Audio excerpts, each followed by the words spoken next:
Legal. Pessoal, estamos chegando aqui na reta final. Acho que a gente conseguiu, né, cumprir aqui com parte das frentes, né, que são tomadas de decisão para quem está pensando em fazer um as a service. A gente começou, né, com a tomada de decisão estratégica, né, de build or buy. Seguiu aqui para uma questão de integração, que também é um desafio do dia a dia, né? O trabalho intenso que o time de todos vocês tem que ter para colocar de pé uma solução, independente da decisão que vocês tomem. Passou por uma frente aqui, né, que é muito relevante no mercado financeiro, que é fraudes, né, e como que vocês deveriam estar olhando com seriedade para isso, e como que a gente está olhando, e como que os nossos produtos já têm isso embedados de nascença, né? A gente está olhando também para como que a gente agrega cada vez mais produtos de fraude para que vocês, de prevenção, na verdade, né, para que a gente possa colocar para o dia a dia de vocês também de forma modularizada. E estamos chegando aqui agora no painel que é muito pensando aqui no que a gente pode esperar do mercado de BaaS, né? E que a gente está trazendo alguns dos nossos frenemies aqui, né? Ora são friends, que a gente são clientes que a gente consegue conversar, prestar serviço. Ora também a gente compete, né? O mercado de BaaS, eu acho que quebra um pouco desses paradigmas do mercado financeiro, que não necessariamente tem que competir 100% do tempo, não necessariamente tem que cooperar 100% do tempo. Acho que começa a ter quem tem a melhor solução, presta para o outro, e a gente começa a melhorar o mercado como um todo. E, com certeza, quem está aqui dentro, seja aqui na frente, seja aqui sentado, é quem vai moldar os próximos anos do mercado de BaaS, tanto no Brasil quanto também no mundo, né? Então, eu queria chamar aqui para frente o Henrique, que é o head da operação toda aqui de Bank as a Service e meio de pagamento do Itaú BBA. Chamar o Thiago Zaninotti, CTO da Cellcoin.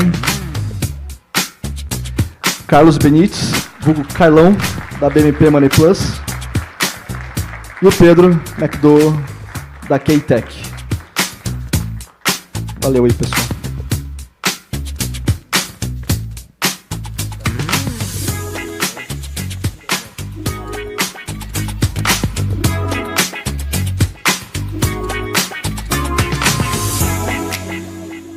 Alô, alô.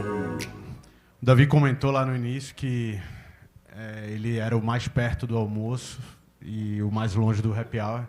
Na verdade, esse aqui é o mais difícil, eu acho, né? Que a gente está justo. Somos os últimos guardiões aqui antes do happy hour aqui, que eu espero que vocês aproveitem bastante daqui a pouquinho. O Bernardo fez a brincadeira de frenemies aqui. Eu costumo dizer que para construir um mercado sólido, eu acho que isso é cultural no banco, e eu vejo também como cultural aqui no nosso mercado. Não existe como você fazer sem cooperação, né? Então, e foi curioso porque só um spoiler aqui, para quebrar o protocolo, quando a gente montou um pouco do painel aqui, enfim, o evento, sei lá, alguns meses atrás, gerou um pouco, né? Pô, mas é isso mesmo? Não, é isso mesmo, tal. Não, pode seguir, tá bom. Trabalho no Itaú, né? Eu tenho que pedir bênção para alguém ou para alguém. Então, eu estou super feliz aqui em fazer esse painel. É impossível falar de algo tão novo, apesar de que tem gente aqui com bastante história, mas, de fato, na escala que tem hoje, é bastante novo aqui, sem ter as pessoas que estão escrevendo, né, parte dessa história aqui também conosco. Tá? Então, estou super feliz, entusiasmado aqui. Então, primeiro, Thiago Zaninotti, CTO aqui da Cellcoin, cliente, parceiro, enfim, né, trabalhamos bastante junto aqui.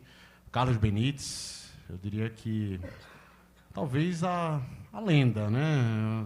Se não, quem começou essa brincadeira toda, enfim, com certeza um dos. E o Pedro McDowell aqui da K-Tech, enfim, também aqui como um expoente, né? Acho que a QI vem construindo um belíssimo trabalho, acho que todos eles, mas enfim, dispensa apresentação aqui, tá? E o Bernardo fez a introdução, meu nome é Henrique Aquino, então eu sou funcionário 1 do Itaú as a Service aqui. Na época eu nem sabia que ia se tornar tudo isso, então vamos lá, vamos junto. Sem mais delongas aqui, eu queria... prometo que a gente não vai fazer um livro de história, mas Se puder trazer um rápido panorama, né, aqui nos últimos anos, como que vocês têm visto um pouco desse mercado se movimentar aqui no Brasil, enfim, um pouco também de panorama lá fora, e quais são os desafios, né, que vocês estão enfrentando, e já colocando uma pimentinha aqui, se a regulamentação, na visão de vocês, vai ajudar ou atrapalhar nos desafios.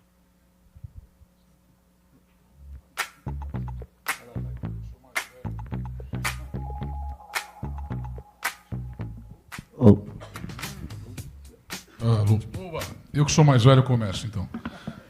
Então tá bom. Sei um pouquinho, comecei antes. Vamos lá. Primeiro, o que você falou do frenemies faz todo sentido. Eu só iria só para os friends, não enemies. Porque eu, por exemplo, sou cliente dele. Entendeu? E do outro lado, eu tenho fundo com ele. Então, na verdade, a gente tem uma estrutura que a gente não chega a ser enemies, a gente chega a ser complementar e colaborativo. E isso, para mim, é a visão que tem do Banking as a Service daqui para frente. E eu tenho uma visão, talvez, muito pragmática, né? Eu não sou aquele cara que penso em sonhos, então o meu negócio é muito pragmático. O que dá certo e o que dá dinheiro, né? E não o que talvez eu acerte lá na frente.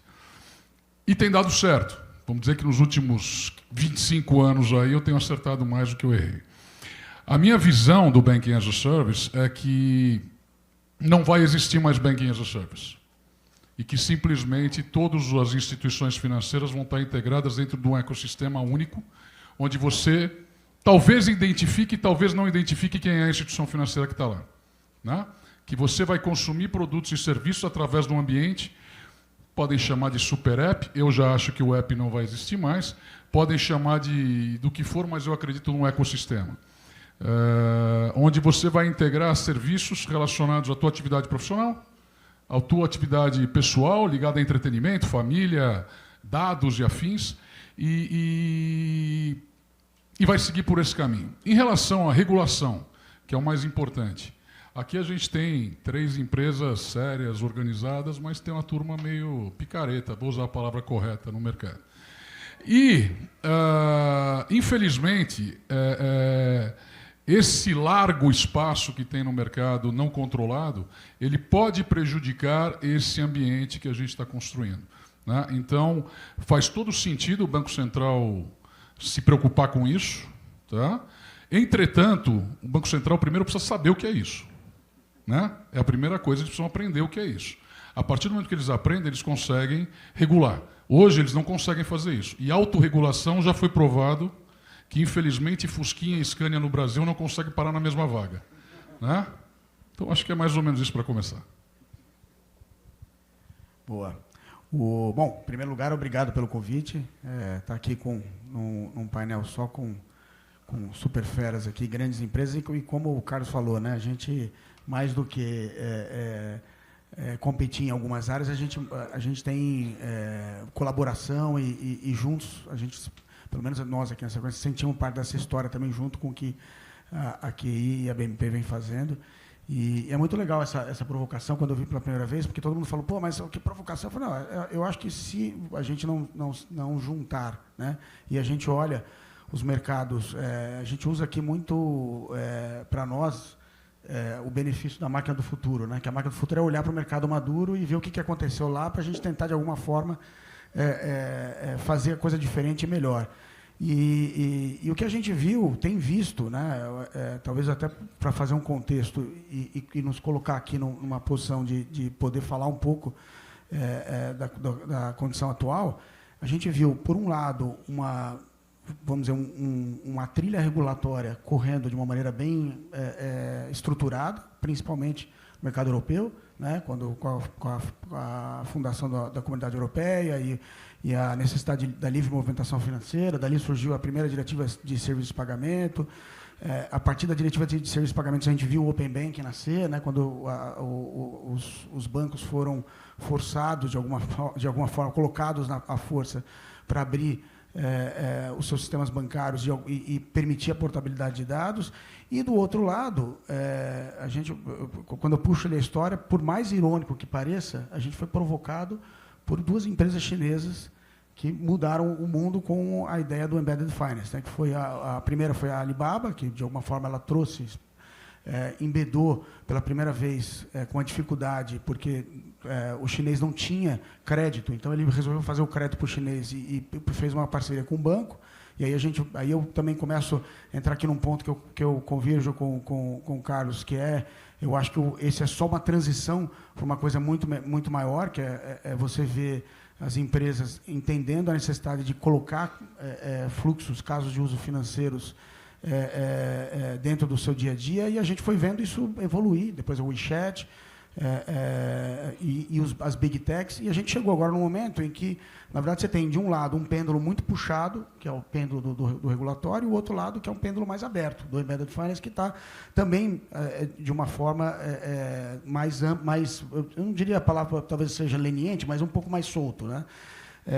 Tanto é que a gente viu os Estados Unidos com dificuldades, inclusive, de entender esse mundo, a própria Europa também dando alguns passos para trás, né, para saber, e o que a gente entende é que agora a gente tem uma série de desafios que precisam ser tratados. Acho que o regulador vai ajudar muito.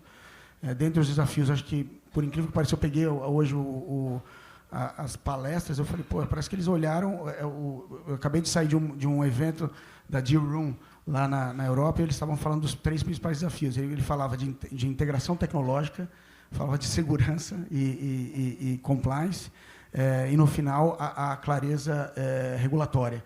E tecnologia, a gente falou aqui, a gente falou as primeiras palestras falando da necessidade de você ter o do or buy, ou make or buy, né? Você vai fazer, como é que você vai investir de uma maneira mais acertada. A segurança, que foi muito importante, tocada aqui, compliance, sem ela a gente não vai conseguir chegar a lugar nenhum, e a clareza regulatória, que eu acho que agora é o que o Carlos falou. Acho que só para terminar, mais 2 caras que a gente viu foi os Estados Unidos, o Fed, formando um grupo de estudo esse ano, e o Comitê da Basileia também estudando o que é base. Então, também acho que o Banco Central vai ter que chegar nesse ponto e entender esses detalhes para ajudar aqui nesse ponto. Bom, boa tarde. Obrigado, Henrique. Obrigado, Itaú, Carlão, Thiago. Muito bom estar aqui com vocês. Cara, eu tenho uma visão mais ou menos parecida com a de vocês. Eu acho que o Banco Central fez um trabalho muito interessante na regulamentação da SCD. Para mim foi eu falo que é uma disruptura legislativa no final do dia, e acho que ele veio para trazer mais competitividade e fez com que as fintechs pudessem ocupar um espaço que até então era só dominado pelos bancos. Acho que a gente tem um mercado para todo mundo, né? Então é natural essa evolução, mas acho que eu tenho uma visão romântica diferente do Carlão, que é mais pragmático, onde a tecnologia trouxe a possibilidade de disrupturar e desmaterializar uma relação que a população tinha como um todo, que as pessoas tinham com as instituições financeiras. Se você parar para pensar um pouco, andar um pouco para trás, para você ter uma conta num banco, você tinha que ir até uma agência. Você chegava lá na agência, você tinha que ter comprovante de residência, depois você tinha que mostrar o olerite, se eram 3 olerites, mas você tinha uma série de coisas que foram acontecendo, que tinha toda uma matéria, uma necessidade de deslocamento. Isso tudo veio mudando, né? E a tecnologia veio desmaterializando esses processos, e fez com que o processo, com relação à relação de negócio, a forma com que as pessoas iam se relacionar com transações financeiras, foi mudando. Hoje em dia, você com um app, né, com um telefone, qualquer telefone, você consegue ter uma série de possibilidades de aplicações, né, onde você consegue fazer suas transações financeiras. E essa relação que você tem com a tecnologia foi fazendo com que ficasse muito mais fácil de fazer, você tomasse muito menos tempo, democratizasse, né? Hoje a possibilidade, tem muita gente que não tem emprego e que consegue abrir uma conta digital num banco, ou numa fintech, etc. Então, acho que a tecnologia, de fato, ela traz uma velocidade de desenvolvimento e uma acessibilidade, uma democratização do crédito, etc., um negócio que eu acho que é fantástico. E daí acho que os bancos também, eu acho que é natural essa relação, é uma competição saudável também, os bancos vieram, né? Tanto é que você tinha uma regulamentação de conta digital para fintech e não tinha posição financeira. E daí o Banco Central foi e montou a posição financeira. Então, você acha que tem uma super relação. Daí, só para conectar tudo isso no BAS, eu acho que a relação de novo, entre o ser humano e as transações financeiras, elas têm que ser saudáveis, a experiência tem que ser muito boa. E a tecnologia embarcada das fintechs trouxe esse tipo de aproximação. Quando você vai falar de BaaS, que seria uma empresa que não tem o core financeiro, fazendo um produto financeiro, uma transação financeira, você está trazendo uma relação que não está diretamente relacionada a pagamento, ou a transação, ou a dívida, né? Então, por exemplo, você vai ter lá uma companhia de telefonia, por exemplo, que é cliente nossa, e ela tem uma relação comigo, que sou cliente desde os meus 15 anos de idade. Então, ela tem todo o meu histórico de pagamento, ela sabe onde eu morei, para onde eu vou. Então, ela tem uma conexão muito mais próxima. Então, acho que o Embedded Finance, que nada mais é que você ter uma companhia não financeira construindo um produto financeiro, ela traz uma relação muito próxima. E daí, só fazendo uma ponte com o que o Carlão falou, para encerrando aqui, no final, eu acho que quem leva essa corrida, etc., vai ser o cara que tiver dar a melhor experiência para quem estiver na ponta, né? Seja ele uma instituição financeira, seja ele uma infra para instituições financeiras, seja uma empresa de telefonia, seja quem for. Na China, a gente estava falando isso, cara, na China é incrível. Na China você não tem mais cartão de crédito. Para pagar qualquer coisa lá, você tem que carregar um app, né? E dentro desse app você coloca crédito e você só consegue pagar usando isso. Não tem dinheiro e não tem cartão plástico. Para você ver. Por quê? Porque o cara conseguiu, de fato, ter um relacionamento, uma experiência que não tinha a ver direto com a parte financeira, começa com venda online, né? Então, esse negócio foi continuando. E eu acho que a regulamentação tem que ter, é algo natural. Acho que ajuda, acho que o Banco Central também, dividindo aqui, eles acho que vão procurar, vocês procuraram a gente também, para começar a fazer uma troca, entender como é que está indo, onde estão as dificuldades, onde não estão. E quanto mais bem organizado, menos risco traz e melhor fica a experiência para todo mundo. Excelente, super obrigado aí. Aproveitando esse gancho que o Pedro colocou aqui, o negócio de Banking as a Service, para quem ainda não ficou muito claro, o nosso sucesso aqui e de mais alguns players depende do sucesso do cliente final, né? A gente só monetiza o nosso negócio se vocês tiverem sucesso no negócio de vocês. Eu brinco que não existe aqui wrong way. Wrong way é para quem opera risco, enfim, tem o right way, tem o wrong way. Aqui não existe, né? Eu, pelo menos, não conheço nenhum caso que um provedor de base ganha dinheiro com o player, né, o cliente dele, tendo insucesso no seu negócio. E aí, conectando muito com essa tese aqui que o Pedro comentou, e, obviamente, esse tema ele mora no Itaú BBA por um motivo, né? Os grandes ecossistemas financeiros ou não financeiros do país passam pelas empresas do Itaú BBA.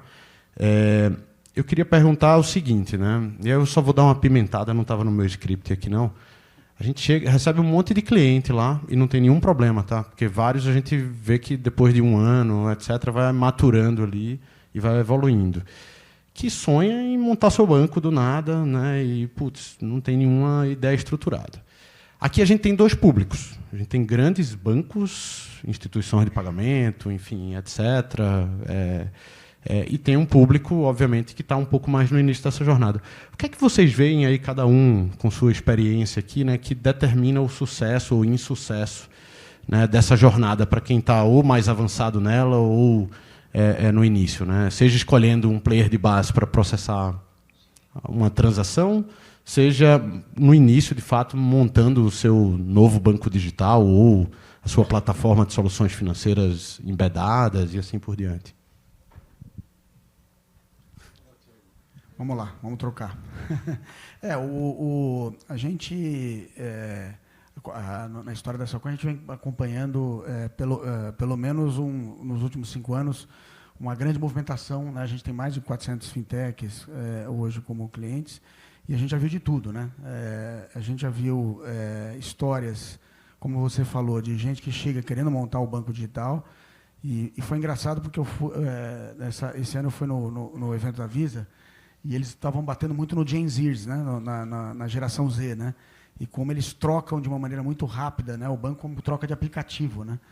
E como essa referência mudou, e como essa primeira geração de fintechs, isso é interessante também, uma outra estatística, né? na última década, 2010 a 2020, das 160 unicórnios europeus, 60 eram fintechs orientadas a bancos digitais, contas digitais. E o que a gente viu é que o mercado saturou de alguma forma, porque realmente o business plan, a forma de orquestrar e colocar esse business para trazer um retorno que seja aceitável para o acionista, né, e de alguma forma seja duradouro, ele vem sendo desafiador. Né? Desafiador porque você tem o mercado já em funcionamento, os incumbentes, que também tem se movimentado. E aí eu vou muito no que o que o Pedro comentou, que acho que é bem... isso está cada vez mais conectado, ainda mais quando a gente fala de embedded finance. A maioria dos casos que tem funcionado muito, né, e o que a gente tem visto também ali na Cellcoin, é quando a empresa que já tem uma marca bem conceituada, né, tem um relacionamento com os seus clientes, ela empresta essa legitimidade da marca, da forma de fazer negócios, para passar a prestar serviços financeiros, né? E aí tem alguns bons exemplos que a gente já vê mundialmente falando, né? Você vê a própria Apple se mexendo e colocando numa legião que é fanática, né? Serviços financeiros de uma maneira facilitada. Você pega a própria Shopify, que é conhecido lá fora por ser um grande marketplace de proximidade com a PME americana, colocando também serviços digitais. Então, dentro da Cellcoin também a gente tem essa preocupação, acho que é um pouco a preocupação que tanto o Pedro quanto o Carlos falou aqui, que não adianta não adianta construir um negócio financeiro simplesmente porque você acha que tem um recurso financeiro para ser capturado, né? uma receita que antes era não operacional e estava na mão, de repente, de um incumbente, você ir lá e retirar, quer dizer, aferir aquela receita. Então, você tem que estudar o caso, tem que ter uma boa marca, tem que ter o convencimento, né? Cada vez mais a gente entende que também o Embedded Finance ele é uma relação de confiança, né? Então, você precisa ter uma relação de confiança. A gente tem inúmeros casos aqui, que eu não sei se a gente vai falar sobre eles depois, mas tem casos aqui em que a gente que fazia negócio botou todo o dinheiro e acabou perdendo o dinheiro porque, enfim, o negócio foi montado de uma maneira inadequada e sem sustentação. Então, eu acho que aqui o grande ponto positivo são aqueles que conseguem fazer negócios, como a gente brinca aqui, pesca no próprio aquário, né? Conhece bem o cliente, sabe exatamente quais são os casos de uso, sabe como usar os casos de uso para trazer vamos dizer, o melhor resultado dentro do business plan. Carlão, que eu gosto sempre de opiniões mais controversas. Bom, primeira coisa, você acha que você vai contratar um head de digital, colocar lá, você tem 5.000 clientes e vai sair vendendo operação de banco, pode esquecer. Tá? A primeira coisa que você vai fazer é perder dinheiro. Conta digital é despesa, não é receita. Tá? Então, vou abrir uma conta digital, é despesa. Já perdeu dinheiro aí de largada. Primeira operação boa é aquela que o dinheiro está no seu bolso, sempre. Você que paga. Essa é a melhor operação. E dali você começa. E aí você cria o seu roadmap. Não, chega a turma lá com o roadmap e fala, vou fazer isso. Quando chega no final, fala assim, cara, você vai ser maior que o Itaú. Você vai ser bem maior que o Itaú. Só que você não sabe nem como começar o primeiro. Quantos caras você tem para atender o telefone, se um cliente ligar? Não, eu não tenho, vai ser tudo para o chatbot. Esquece. Morreu. De forma prática, tem atendimento físico, tem atendimento telefônico, tem atendimento digital, focando tudo para migrar para o digital, mas ainda você precisa disso. Você tem que trabalhar com o teu cliente sem corromper o teu produto. Quer dizer, você tem um core dentro da tua operação, da tua empresa, que você quer montar um business, você vai alocar um novo produto que pode matar o seu core. Então, isso é muito complexo. Então, analisar o ecossistema que você atua, eu vou fazer uma brincadeira que eu uso o nome do Itaú. Posso usar? Não? Posso, beleza.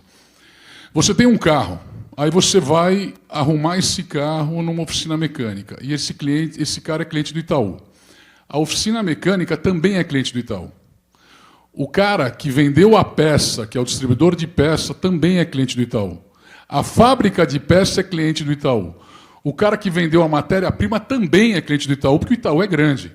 Quem é o único cara que não sabe disso? O Itaú. Tá? Por que isso? Pelo próprio tamanho e o ecossistema do negócio. E é aquilo que eu falei. O ambiente ele vai se moldar de forma diferente com a tecnologia.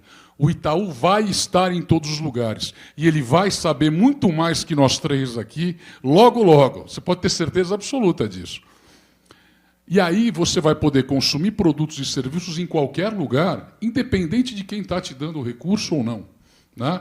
Então, esse processo de você integrar as operações e conhecer muito bem o teu ecossistema onde você trabalha, fornecedores, prestadores de serviços, distribuidores, consumidores finais, funcionários, ele tem um excesso de produtos e serviços a serem alocados ali, que é um roadmap longo, e pode ter certeza, você não vai conseguir colocar todos. Não é fácil. Esses caras aqui levaram 100 anos aqui para convidar a gente para vir aqui. Porra! Hã? Mas convidamos. Convidou. Foram 100 anos. Hã? Mas o Bradesco não veio. São 100 anos. Então, eles não têm base. Não tem, é verdade.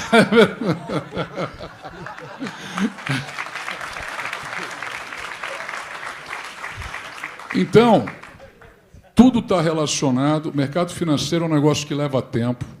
Ninguém vai resolver a vida em 1 ano, 2 anos. É um roadmap longo, onde você precisa escolher detalhadamente o produto que você vai alocar para auxiliar a tua operação core e não para simplesmente incrementar lateralmente a tua receita. Em algum momento você vai passar a incrementar a receita, mas no primeiro momento você vai facilitar e aumentar. Exemplo claro. Por que a Volkswagen possui o Banco Volkswagen? Alguém sabe por que a Volkswagen possui o Banco Volkswagen? Para vender mais carros. Em que situação?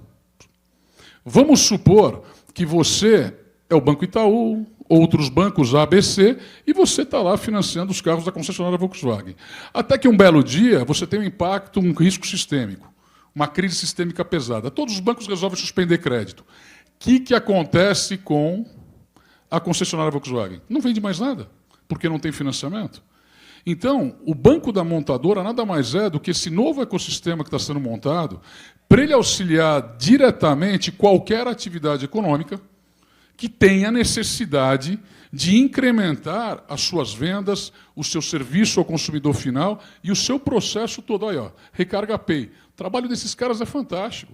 Estou puxando o saco porque é meu cliente, tá? Mas eles conseguiram construir o ecossistema, então, em volta de diversas empresas, e isso é extremamente importante. Então, você vai ter um hub, um início, onde você tem uma empresa, uma indústria, uma associação, uma atividade econômica, e em volta, imagina um shopping, onde você vai entrar no corredor e de um lado tem pneu, do outro lado tem óleo, do outro lado tem filtro, e você é um caminhoneiro. Aí você parcelou o pneu, você comprou o óleo, você pagou o filtro no Pix, cara, você não sabe nem que banco que você usou. Tá? Então, essa é a evolução e esse é o roadmap inicial. Primeiro, aprender como atender o seu cliente com o dinheiro que você tem no bolso já. Tá? Vamos lá. Bom, estou de acordo com vocês. Deixa eu falar. Sensacional.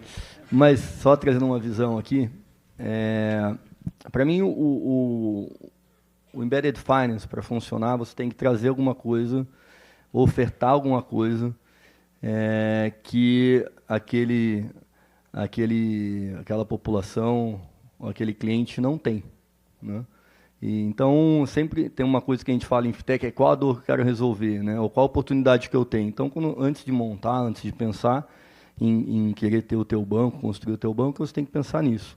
E daí, até utilizando o exemplo anterior que eu dei aqui, que fica mais fácil para entender, a empresa de telefonia móvel, que é até cliente nosso, ela está fazendo, né, seguindo uma regrinha do jogo, daí sendo pragmático. Primeiro, ela está pescando dentro de um aquário, porque ela só está abrindo conta, ofertando crédito para clientes que têm a telefonia dela. Então, o primeiro ponto, uma vez que eu sou cliente dessa empresa de telefonia, eu posso ser de outra? Qual a vantagem de eu ser dessa ou ser da outra? A vantagem de ser dessa é que ela está me ofertando um crédito que na outra não está sendo ofertado. né? Então, ela já começa a aumentar a capacidade dela, a capilaridade dela de conquistar mais cliente. A segunda coisa, quando os clientes não têm condição de ter um comprovante de residência, ou mesmo de ter um lerite, ou da forma antiga de você conseguir ter uma conta.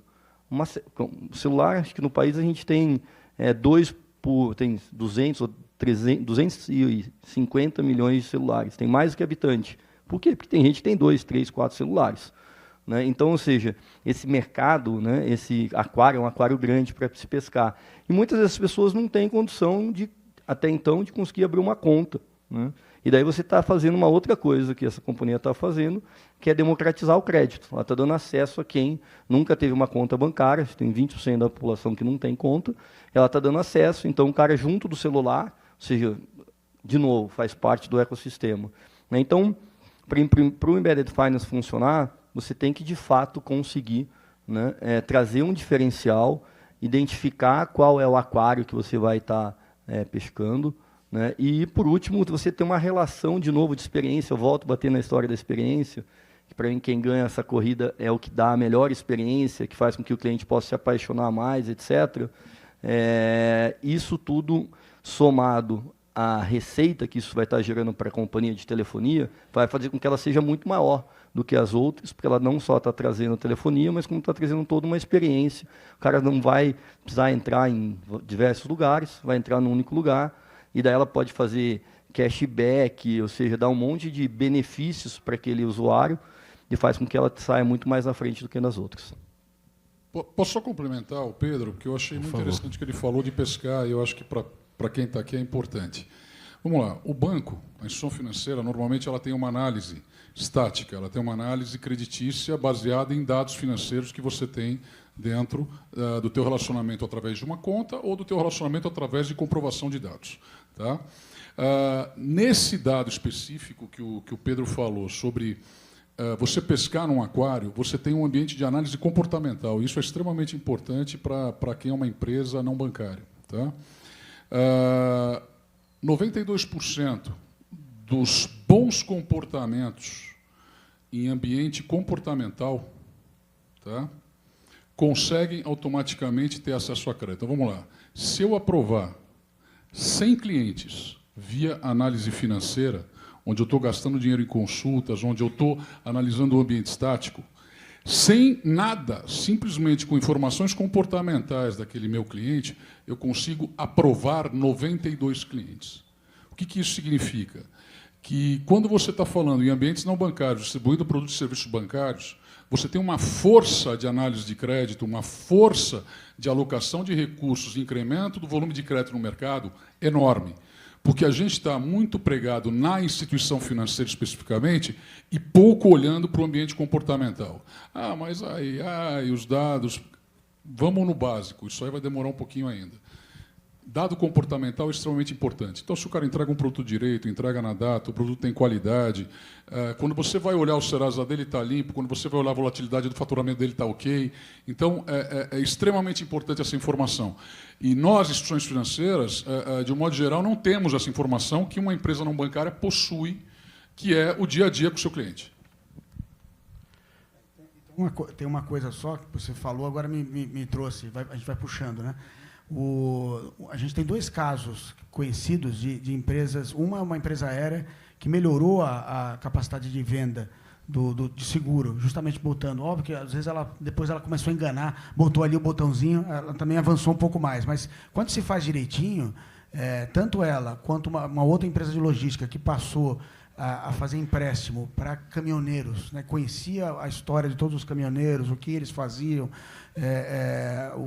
quando eles iam trocar os caminhões para levar isso como frota ali, né? Para o transporte porto, ele chegou a índices parecidos com o que você falou. Então, eu acho que só tem uma forma, e óbvio, o Itaú, a gente brinca aqui que nunca talvez a melhor máquina hoje de análise e aprovação é do Itaú de maneira genérica, né, pela tecnologia que se usa. Mas, às vezes, uma drogaria, um grupo de farmácias no sul do país, que conhece de perto aquela cidade, conhece cada uma das pessoas que compra, né, com a receita, chega todo dia, vai saber qual a capacidade ou não daquela pessoa para consumir crédito. Né?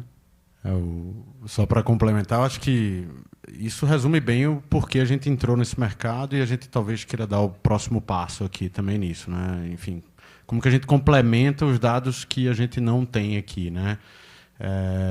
E eu concordo muito, seja o contexto, seja o dado adicional, né? E só tem que ter, obviamente, o cuidado de como operacionalizar essa história do dado, enfim, no ambiente de base, mas esse é o ouro, né, aqui para você diferenciar, porque senão, gente, assim, vivemos num país, a gente critica muito, né, mas que o sistema financeiro, seja os incumbentes, sejam os novos entrantes, sejam os novos entrantes embedded finance aqui, são incríveis, né? Enfim, quem quiser aí é só tentar abrir uma conta no exterior quando estiver viajando aí, já é difícil, enfim, obviamente por ser estrangeiro, mas se conhecer alguém que more fora do país, pede para me mostra, filma como que é abrir uma conta aí onde você mora, em qualquer país do mundo, talvez tirando a China que o Pedro comentou aqui, né? É completamente diferente.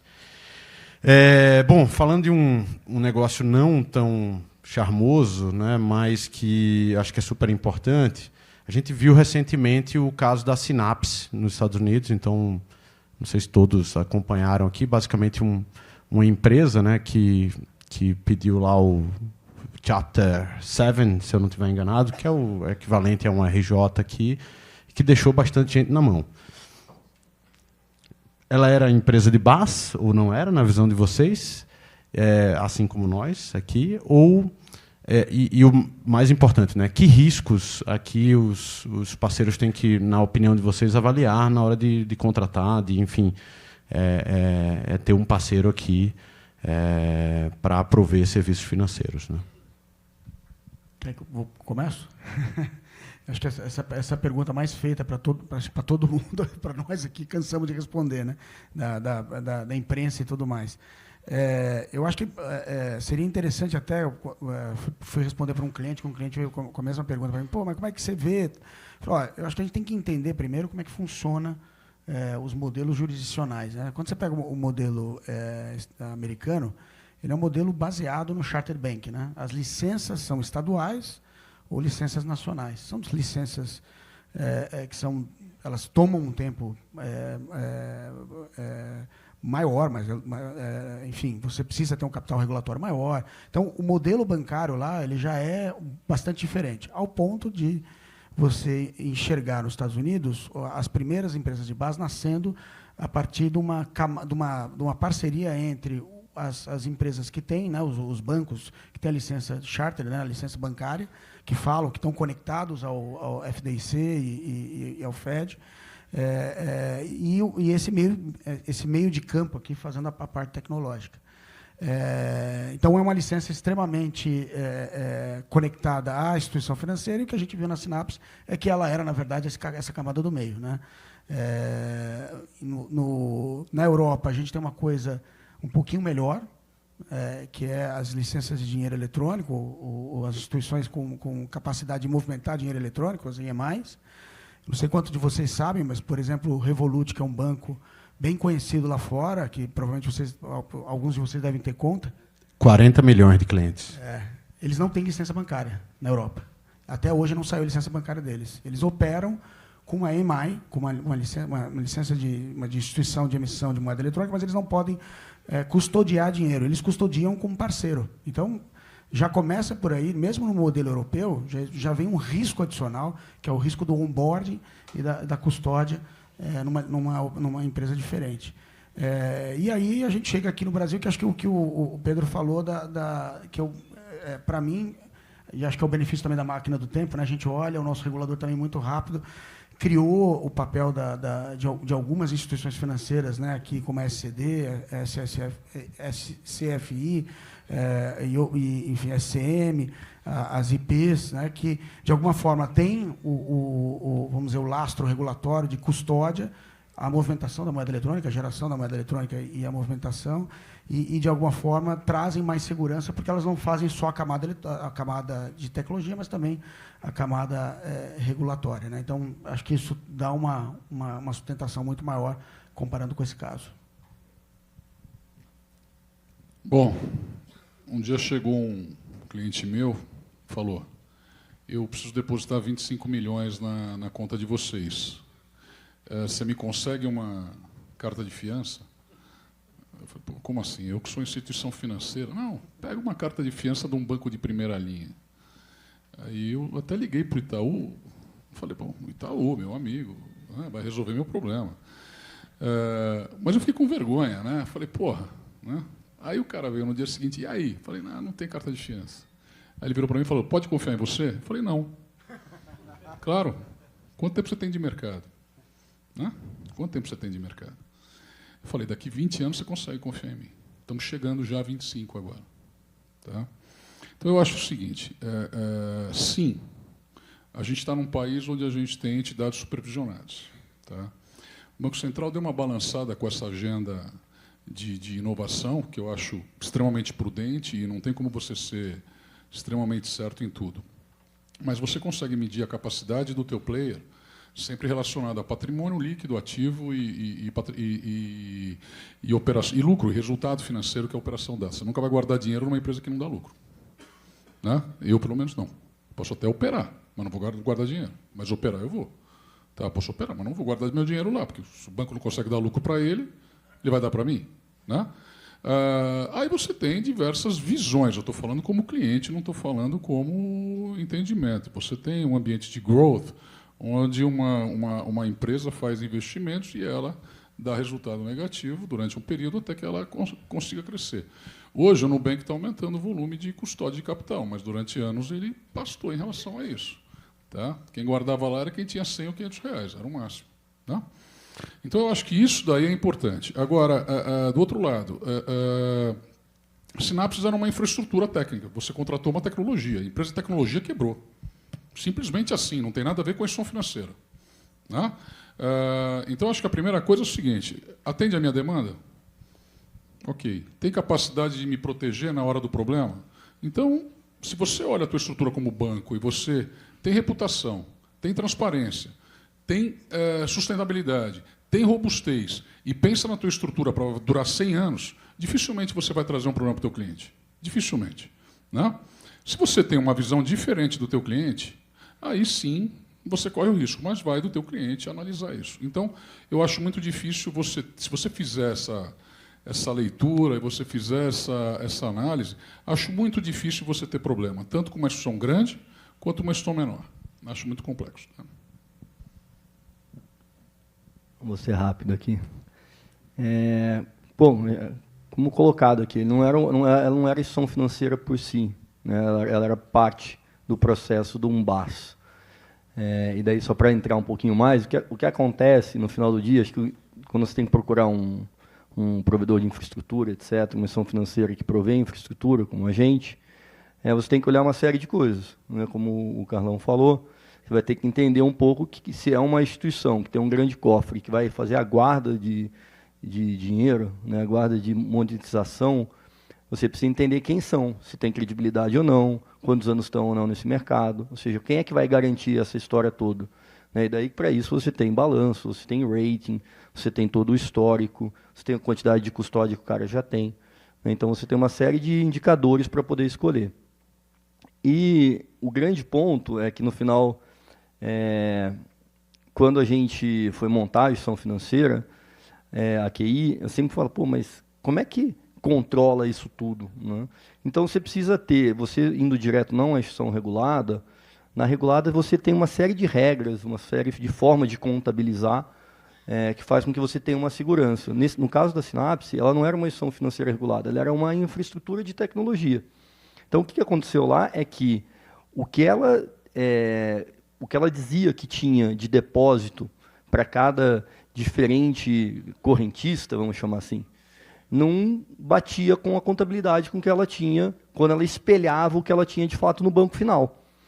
E daí isso fez com que quando que é normal isso, como é que quebra um banco, né? Exatamente quando tem uma corrida e você não tem dinheiro suficiente para poder estar pagando, né, aquele saques, vamos chamar assim. E foi no final do dia que acabou acontecendo, com um monte de movimentação que teve lá de fintech, uma fintech começou a quebrar, problema de crédito, etc., etc.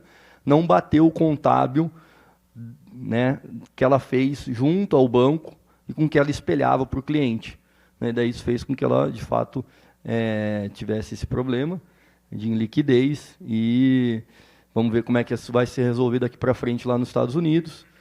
Então, sempre acho que tem que estar olhando o nível de qualidade, de capacidade de crédito que tem, de histórico que tem, de qualquer infra e qualquer instituição financeira, e sem procurar estar, de fato, no player final, né? No banco, que é mais regulado, que isso vai fazer com que a gente tenha menos risco para o sistema.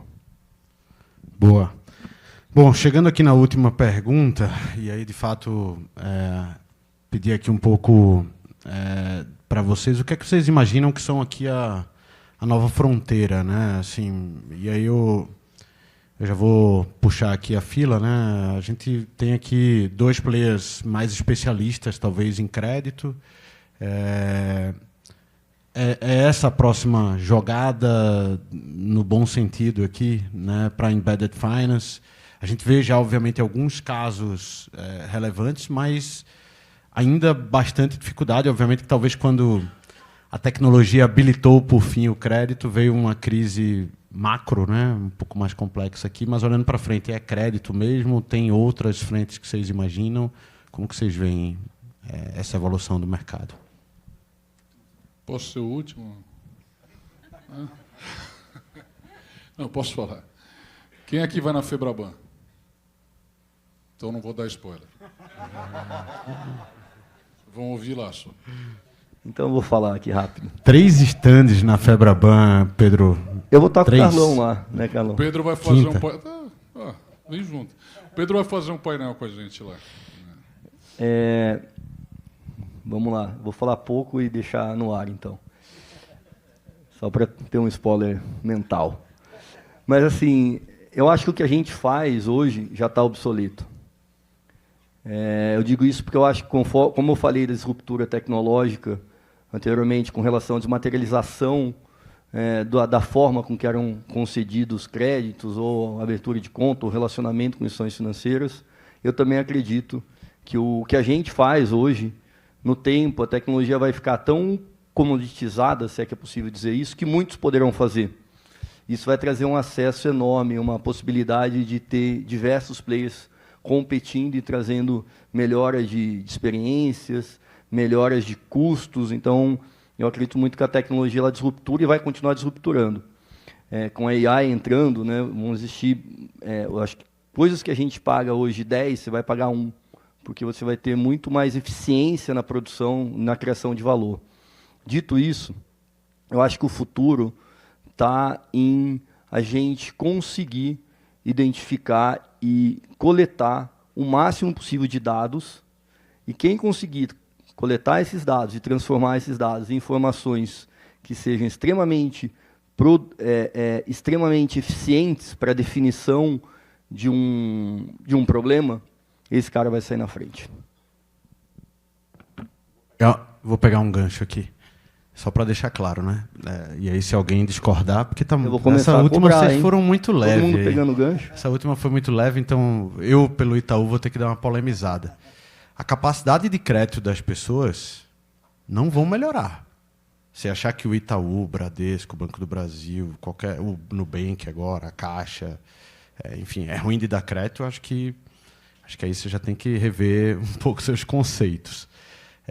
O que eu acredito, e pelo que eu entendi, é o que o Pedro também mencionou aqui, é que você adicionando contextos diferentes, relações diferentes, comportamentos diferentes, talvez você consiga aperfeiçoar, né, e ser mais assertivo aqui na capacidade de repagamento. Porque, lembrando, né, mesmo na pessoa física, você empresta 100 e, no máximo, você tem um spread, sei lá, qual o maior empréstimo que tem hoje? O rotativo do cartão, 80% ao ano. Crefisa? 80% ao ano, não é isso? Então, mesmo quem empresta a 100% ao ano, gente, você corre 1 ano de risco para ele te pagar. Isso se for PMT. Se for bullet, esquece, né? Se ele nunca te pagar, você vai provisionar 100%. Então, só tenham um cuidado, assim, eu brinco, cuidado com os engenheiros de obra pronta, os pais de Deus, soluções modularizáveis, customizáveis, Lego, 2 dias para ficar de pé. Enfim, tem um pouco de cuidado, principalmente nas fronteiras. Se fazer isso com conta pagamento, que é super commodity hoje, é difícil, imagina com crédito, né? Então, só para dar uma polemizada, se alguém concordar ou discordar, fica à vontade. Eu até adicionaria assim, hoje, se você pega, estatisticamente falando, você vai para os Estados Unidos, você tem 15% do crédito está na mão dos incumbentes. O restante está na mão, está pulverizado desde credit unions até, vamos dizer, outras empresas que se especializaram em dar crédito de uma maneira estruturada. E mesmo assim a gente vê defaults, né, e o high yield às vezes arrebentando por causa de um default ou outro. Na Europa, uma situação semelhante. Aqui no Brasil a gente tem o contrário, né, 90-10.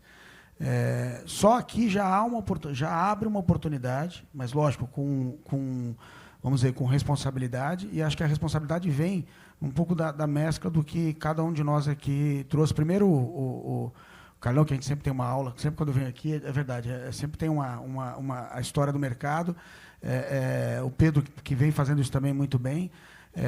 A gente entende cada vez mais, acho que o resumo é que as companhias, as grandes marcas, né, as companhias que sabem exatamente o que podem esperar, conhecem como aquele consumidor trata, né, no dia a dia, aquela pessoa com quem ele tem um relacionamento. Ele entende o perfil de consumo, né, e entende como emprestar de maneira responsável. Eu acho que esses caras, no final, é quem vão tomar o benefício. E quando a gente fala aqui de base, realmente, eu estava lendo um artigo agora, teve um evento da Swift Summit na Europa, e veio o fundador da Stripe, né? Os caras falaram, então a Stripe vai ser a grande vencedora. Ele falou, olha, é muito difícil ser um vencedor mundial, global, porque as jurisdições são diferentes. Eu olho para a Europa, eu vejo a Europa muito além dos Estados Unidos, ainda está engatinhando e com muita dificuldade. E mesmo assim, a gente está vendo o regulador europeu agora voltando contra, né? O Solaris Bank, por exemplo, que era um grande caso, está proibido de embarcar novos clientes até segunda ordem, né? O regulador europeu mandou travar, porque é difícil. Eu acho que no final você vai ter um regulador olhando com mais proximidade para entender como é que você faz de maneira responsável, para justamente evitar o que o Carlos falou aqui dos picaretos, os caras que não estão fazendo de maneira séria, né? Então, colocar uma baliza séria. Você vai ter empresas emprestando e, ao mesmo tempo, usufruindo do aquário de uma maneira responsável, e tudo isso deve abrir uma grande oportunidade para as empresas fazerem de maneira responsável, né? Agora, sempre vai existir o Itaú e os incumbentes, e eu acho que também, quando eu vi ali o Cubo e vi as especializações, eu acho que vocês também se movimentam para se especializar em áreas onde você pode emprestar de uma maneira também responsável e aumentar o seu share e o capacity, né? E isso também com o próprio ecossistema, né? Por exemplo, o Coin é um cliente do Itaú e a gente tem muito orgulho aqui de fazer negócio com vocês. Então, é um ecossistema de colaboração, um regulador que potencialmente vai ser um pouco mais incisivo, isso vai ser bom para todo mundo, né? E a gente vai ver aí muita coisa. Eu acho que tem muita oportunidade para frente. Perfeito. Bom, vou discordar. Vamos lá. Você tem hoje um ambiente de grandes instituições financeiras que têm as suas regras, os seus legados, as suas estruturas. Tá? O Brasil tem 220 milhões de habitantes e possui os seguintes problemas. Você tem um grupo de inclusos financeiramente, que possuem pelo menos um produto bancário. Aí você tem a inclusão bancária, que é aquele número do governo, que não sai para absolutamente nada.